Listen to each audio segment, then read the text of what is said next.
Perkenalkan, nama saya Muhammad Afan Sidik, NIM 21112012, Prodi Manajemen Fakultas Ekonomi dan Bisnis, Universitas Muhammadiyah Palpo. Di sini saya akan sedikit mempresentasikan materi tentang kompensasi manajemen sumber daya manusia. Nah, manajemen sumber daya manusia atau biasa disebut MSDM merupakan ilmu yang mengatur hubungan sumber daya manusia di dalam perusahaan agar menjadi efektif dan efisien dalam mencapai tujuan organisasi maupun perusahaan. Menurut Matis Dachon dan dalam bukunya Sumber Daya Manusia mengatakan dalam mencapai tujuan organisasi atau perusahaan menggunakan rancangan sistem formal supaya penggunaan bakat dapat manusia dipastikan dengan cepat dan tepat. Manusia di dalam perusahaan merupakan peran aktif di mana jika ada peran manusia, perusahaan tidak dapat mengendalikan peralatan yang ada di dalam perusahaan dengan baik.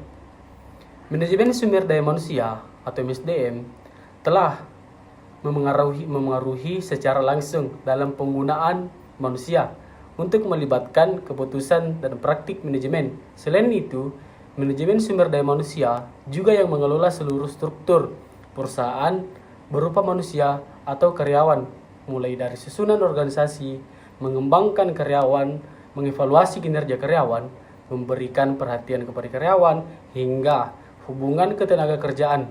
Semuanya harus dikelola dengan baik oleh perusahaan. Manajemen sumber daya manusia wajib diterapkan oleh seluruh perusahaan agar dapat terus berkembang dalam mencapai tujuan perusahaan. Dengan adanya manajemen sumber daya manusia, perusahaan dapat memiliki karyawan yang baik dan kompeten sehingga karyawan dapat berkontribusi dengan baik untuk perusahaan. Sebelum kita masuk ke kompensasi, apa itu kompensasi dan seperti apa kompensasi itu tersebut? Oke, kompensasi dari Kamus Besar Bahasa Indonesia atau KBBI. Kompensasi adalah imbalan berupa uang atau bukan uang atau bisa disebut natural yang diberikan kepada karyawan dalam perusahaan atau organisasi. Masih menurut KBBI, arti kompensasi lainnya yakni pemberantasan piutang dengan memberikan barang-barang yang berharga dengan utang yang atau di definisi lain, kompensasi ada segala sesuatu yang diterima baik berupa fisik maupun non-fisik. Kompensasi juga berarti seluruh imbalan yang diterima oleh seorang pekerja atau karyawan atas jasa atau hasil dari pekerjaannya dalam sebuah perusahaan dalam bentuk uang atau barang, baik secara langsung maupun tidak langsung. Istilah ini amat sangat berhubungan dengan imbalan finansial atau financial reward yang diberikan kepada seseorang atas dasar hubungan pekerjaan. Nah, sekarang kita masuk ke kompensasi. Kompensasi pun merupakan salah satu fungsi operasional manajemen sumber daya manusia. Kompensasi adalah fungsi perusahaan dalam memberikan balas jasa kepada karyawan atas apa yang telah diberikan kepada karyawan kepada perusahaan berupa hasil kerja yang baik. Menurut Sofyan di dalam bukunya Manajemen Sumber Daya Manusia, balas jasa dengan memberikan kompensasi diberikan kepada karyawan yang pantas menerima dengan melakukan pekerjaannya dengan baik. Kompensasi adalah biaya yang diberikan oleh perusahaan ketika perusahaan mendapatkan keuntungannya dari karyawan berupa prestasi kerja yang dihasilkan. Tujuan kompensasi dari perusahaan untuk karyawan selain dampak-dampak positif yang bisa perusahaan dapatkan, tentu perusahaan juga memiliki tujuan dalam memberikan kompensasi kepada karyawan. Yang pertama, mempertahankan karyawan berprestasi yang sudah ada. Yang kedua, mendapatkan karyawan yang berkualitas. Yang ketiga, menjamin adanya keadilan dalam perusahaan. Keempat, mengefisien biaya. Kelima, memenuhi administrasi legalitas. Keenam, memicu adanya perubahan perilaku dan sikap yang semakin baik. Nah, muncul sebuah pertanyaan, apa sih tujuan dan fungsi kompensasi?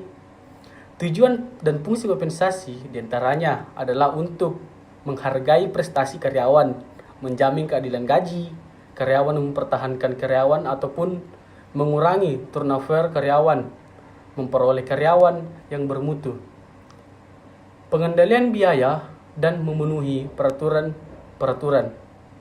Nah, keempat tadi pun yang saya sebut itu sangat berpengaruh terhadap karyawan maupun perusahaan. Contoh kecilnya begini, perusahaan tidak mungkin melepas karyawan yang telah bekerja baik untuk perusahaannya, mempunyai kinerja yang baik untuk perusahaannya. Begitupun dengan karyawan tersebut.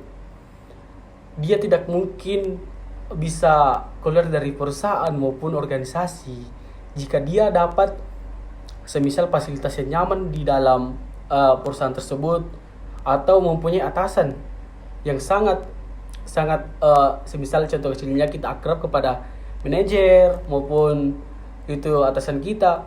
Jelas karyawan di dalam perusahaan atau organisasi itu sangat nyaman.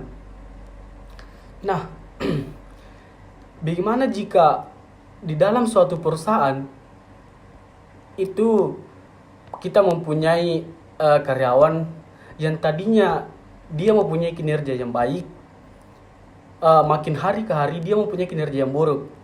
Nah, di situ kita harus koreksi apa sih yang kurang dari perusahaan ini, atau apa yang telah terjadi sehingga karyawan tersebut mempunyai kinerja menurun. Apakah dia mempunyai masalah baik di luar maupun di dalam perusahaan. Nah, di situ tugas kita sebagai perusahaan maupun manajer di dalamnya itu dengan cara negosiasi. Apa sih? Kenapa kamu menurun beberapa belakangan ini? Apa yang kurang dari perusahaan apa yang tidak diberikan oleh perusahaan?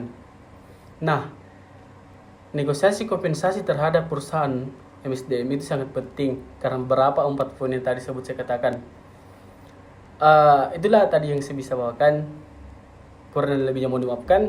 Assalamualaikum warahmatullahi wabarakatuh.